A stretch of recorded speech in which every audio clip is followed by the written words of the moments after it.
monde, j'espère que vous allez bien. Je suis trop contente de vous retrouver aujourd'hui dans une vidéo dupe petit prix versus prix plus cher et produits de luxe, on va dire. J'ai déjà fait cette vidéo il y a au moins 2 ans, je crois, ça date quand même d'il y a un bon moment maintenant. Et en ce moment vous êtes quelques-unes à me la redemander cette vidéo, donc c'est vrai que depuis j'ai de nouveaux produits, j'ai de nouveaux dupes du coup à vous montrer. Et donc le but de cette vidéo c'est vraiment de vous prouver qu'en fait on peut faire exactement le même maquillage avec des produits petit prix. Donc je vais me maquiller d'un côté du visage, on va dire celui-là avec les produits petit prix, et de ce côté-ci avec les produits plus chers, luxe, etc. Nous allons commencer avec le fond de teint puisque je mets quasiment jamais de base, ça m'arrive très rarement. Du coup je passe direct au fond de teint et je suis vraiment super contente parce que j'ai trouvé un dupe quasiment exact du fond de teint Charlotte Tilbury, donc le Magic Foundation. C'est un de mes fonds de teint préférés en termes de prix plus cher. Le dupe en fait c'est le nouveau NYX, le Can't Stop Won't Stop, qui est je trouve quasiment pareil au niveau du rendu. C'est mat mais je trouve que c'est pas un mat trop terne. Donc là le truc c'est de ne pas oublier d'en mettre que sur la moitié parce que très souvent quand je fais ce genre de maquillage j'oublie et je commence à faire tout le visage et ensuite je me rends compte que j'ai fait une bêtise quoi. Aussi pour l'éponge j'ai pris le Beauty Blender et l'éponge du site où tout coûte 1$, donc là je vais prendre celle-ci et comme vous pouvez voir franchement elle est même plus grosse que le Beauty Blender original. Alors ce que je vais faire c'est qu'à la fin de ce make-up, quand j'aurai tout fini avec le côté pas cher et le côté cher, je vais vous poster une story sur Instagram et je vais vous demander votre avis en fait. Sans vous donner bien sûr d'indices ou quoi, hein, je vais vous demander à votre avis quel est le côté cher et le côté pas cher. Et on verra si vous avez raison ou pas. Donc voilà ce que ça donne pour le côté NYX avant, après. Je trouve qu'il est quand même pas mal couvrant ce fond de teint là et en plus on peut rajouter des couches si on en a envie. Je trouve que le résultat restera toujours joli, en fait assez velouté. Et donc pour l'autre côté je prends le Charlotte Tilbury en teinte 4.5 médium moyen. J'espère que par contre ça va matcher au niveau de la teinte et même au niveau de la texture. Je trouve qu'ils sont vraiment pareils entre épais et liquide. Voilà, maintenant à vous de me dire si vous voyez une différence entre les deux côtés. Perso, je trouve que c'est vraiment similaire. Et même au niveau de la teinte, hein, je me suis pas foirée au final, c'est vraiment pareil. On dirait le même fond de teint partout. Bon là, il est encore en train de sécher un tout petit peu. C'est pour ça que si vous voyez que ça brille peut-être au niveau de la joue, j'ai terminé par ici, donc c'est peut-être encore légèrement brillant. Mais voilà, ce sont tous les deux des fonds de teint au fini mat mais pas plâtré. C'est un mat quand même assez semi-mat en fait, voilà je dirais ça comme ça. Et avec un rendu assez flouté, assez peau de pêche. Pour l'anti-cerne nous avons ce dupe là, Sephora versus Too Faced, donc que je trouve exactement pareil au niveau de la texture, du rendu, etc. et aussi de la couvrance, qui sont tous les deux quand même pas mal couvrants. En tout cas pour moi, ce que je recherche pour mes cernes, ça me suffit amplement et donc je trouve que le fini est quasiment le même encore une fois. Je vais donc commencer par le Sephora, donc moi je fais toujours un petit triangle comme ça, hop. Donc j'en mets aussi un tout petit peu ici sans trop déborder vers l'autre côté. Et là pour le nez par contre ça va être compliqué. Hop, un tout petit peu et là aussi. Donc ce que je fais c'est que je passe aussi avec le reste de ce qu'il y a sur mon éponge au-dessus pour faire une base. On va mettre le Too Faced de l'autre côté. Là par contre au niveau de la teinte je pense qu'il sera un peu plus foncé. Ouais. Un peu plus foncé mais bon j'ai pas de teinte plus claire pour le coup. Mais c'est pas grave, ça fera l'affaire. Voilà donc pour l'anti-cerne, Too Faced et Sephora. Perso, je vois encore une fois pas vraiment de différence. Juste là la teinte, celle-ci est légèrement plus claire mais bon c'est juste une question de teinte. Pour le côté pas cher j'ai la Bake and Finish de chez Makeup Revolution. Et pour le côté cher j'ai la poudre Beauty Bakery, donc la poudre libre. Vraiment au niveau de la texture très fine, ce sont des poudres très fines et des poudres libres toutes les deux. Il y a juste la teinte en fait, celle-ci légèrement, c'est un blanc cassé, une poudre blanche cassée on va dire, je sais pas si ça se verra d'ici. Alors que la Makeup Revolution elle est vraiment blanche comme ça, mais une fois étalée sur la peau ça se voit pas franchement. Seule chose c'est que pour la Makeup Revolution le bouchon est très petit quand même et je trouve que pour aller avec des gros pinceaux c'est pas pratique. Un petit peu au niveau du front et c'est tout. Déjà que le fond de teint est mat, j'ai une peau sèche, j'ai pas envie de le matifier encore plus. Et pour l'autre côté je prends la Beauty Bakery. Encore une fois, le résultat est vraiment le même et je trouve que comme je vous l'ai dit, hein, on voit pas du tout la poudre blanche et celle qui est un peu plus blanc cassé, ça se voit absolument pas, c'est transparent une fois appliqué. Et donc ensuite je passe au... Oh punaise, j'ai failli faire tout tomber. Je sais pas si vous vous souvenez de ma catastrophe fond de teint, mais là j'ai eu chaud, hein, je vous assure. Le fond de teint Charlotte Tilbury, il était à 2 doigts de tomber et il est en vert. Donc je vais continuer avec le bronzer. J'ai un By Terry du côté cher et un Make Up Revolution du côté pas cher. Le By Terry est comme ça, donc vous avez un espèce d'enlumineur on va dire au milieu et le bronzer mat tout autour. En vrai il est un peu plus foncé qu'à la caméra, j'ai l'impression. Et le Make Up Revolution c'est disposé autrement, il y a l'highlighter ici et une fois sur la peau en fait c'est la même chose. Donc je commence par le bronzer Make Up Revolution, en plus ils sont mat tous les deux, ils sont brun froid. Et tous les deux ils s'étalent super bien, ça fait pas de pâté, vraiment avec peu importe le fond de teint, je les ai déjà testés avec plein de fonds de teint différents. Ils n'ont jamais fait de traces ou quoi que ce soit, ils s'estompent vraiment super bien. J'en ai donc terminé pour le bronzer, voilà ce que ça donne. Côté donc luxe plus cher et côté dupe moins cher. Voilà, vraiment les couleurs sont parfaites et j'aime trop le rendu. Je saute l'étape blush parce qu'en fait pour tous les jours comme ça je mets très rarement du blush parce que je préfère un petit peu remonter le bronzer sur les joues, je trouve ça plus joli, ça me va mieux. Mais par contre, vous vous en doutez bien, je ne saute pas l'étape de l'highlighter. J'ai trouvé un dupe de celui-ci de chez Dior. Le packaging est magnifique, l'highlighter en lui-même est magnifique comme ça, je vais vous montrer de plus près.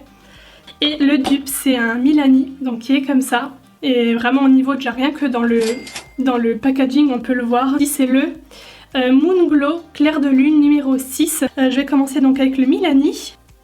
Regardez-moi ça, il est magnifique.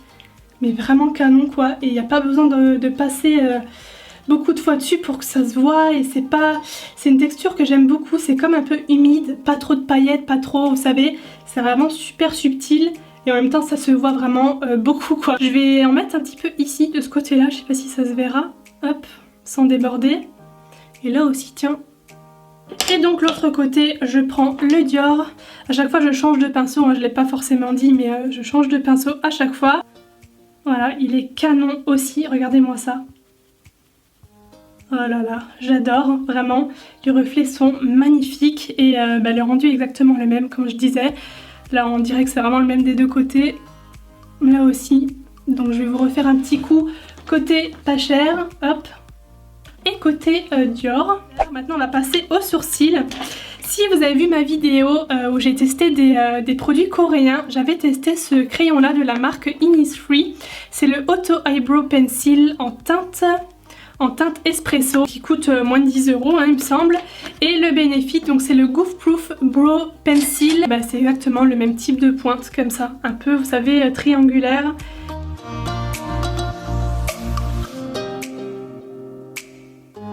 Juste au niveau de la teinte, il y a une légère différence, mais au niveau du packaging, de la forme de la pointe, tout, c'est vraiment la même chose. Maintenant, je vais passer à la palette pour les yeux. Alors là, ça a été le plus difficile pour trouver des dupes en fait, parce que j'ai tendance à ne pas acheter de dupes si j'ai déjà une palette qui ressemble justement dans ma collection.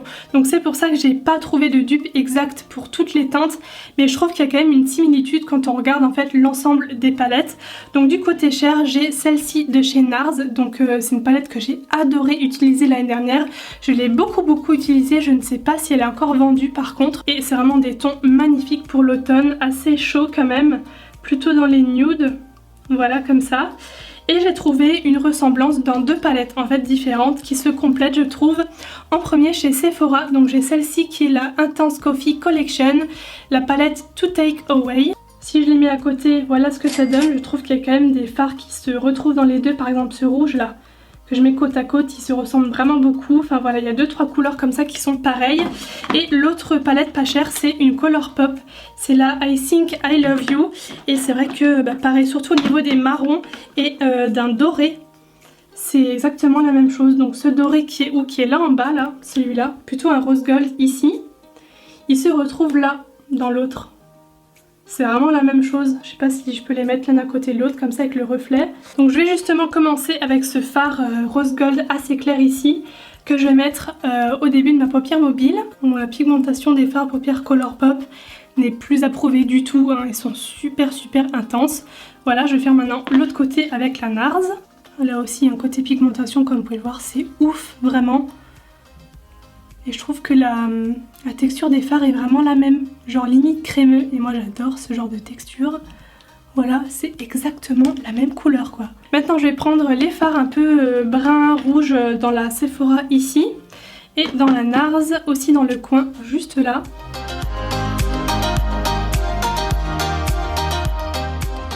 Maintenant pour estomper un petit peu au creux de paupière, je vais prendre cette teinte-ci dans la Sephora. Donc c'est un genre de marron très clair. Et de l'autre côté, la NARS, c'est cette teinte là. Pareil, c'est un genre de camel assez clair juste ici.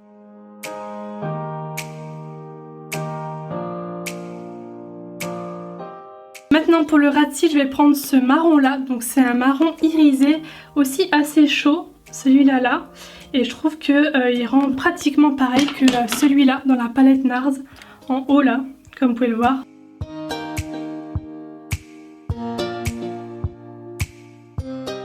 Voilà, on est bon pour le ras de cils. Je trouve que celui-là rend peut-être un peu plus foncé que l'autre, mais franchement c'est à quelques sous-tons près.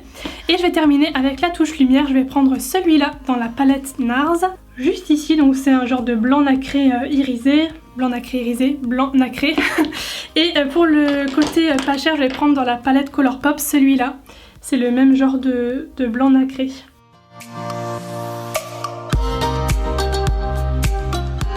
Bon, au final, celui-là est quand même beaucoup moins lumineux que le Colourpop, hein. Je pense qu'on voit vraiment la différence.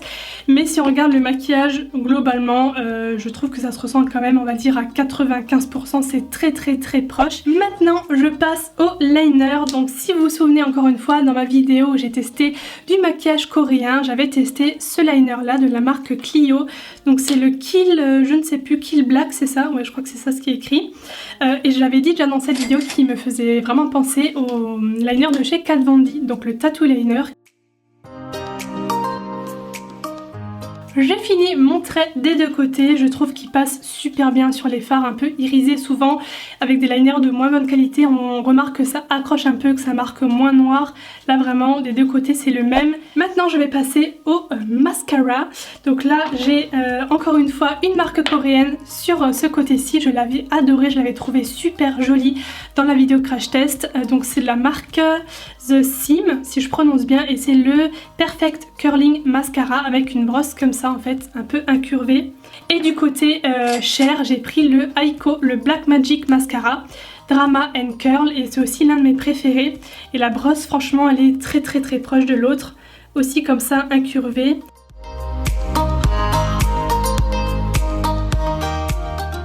Bon alors je vous fais un big zoom là pour vous montrer les deux côtés. De toute façon c'est similaire, moi je les trouve vraiment pareils. J'adore le côté volume sans faire de paquet, moi c'est vraiment tout ce que je recherche, l'effet fossile et tout. Et je vais terminer avec les rouges à lèvres. J'ai trouvé un dupe d'un de mes nudes préférés chez Urban Decay. Donc c'est ceux-là qui sont dans cet emballage un peu cuivré comme ça, super joli. C'est un nude un peu pêche, je sais pas comment vous décrire cette couleur, voilà, un peu chaud je dirais. Son dupe qui est donc celui-ci de la nouvelle collection de chez NYX, la collection Suède, matte lipstick comme ça. Et c'est le même type de couleur un peu nude chaud en fait, avec un petit côté pêche dedans.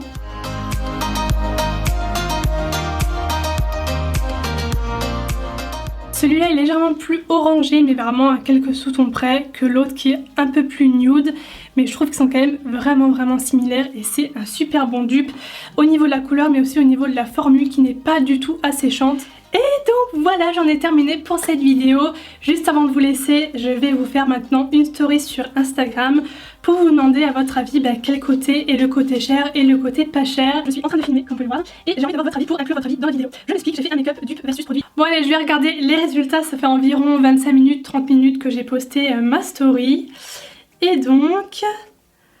Ah bah c'est super serré, hein. Je vous mettrai la capture d'écran juste ici. Vous êtes 52% à voter droite, ce qui est correct, donc vous aviez raison les gars. Donc ma droite dans celle-ci. Donc voilà, j'espère encore une fois que ça vous aura plu. N'hésitez pas à liker si c'est le cas et à vous abonner à ma chaîne si mes vidéos vous plaisent.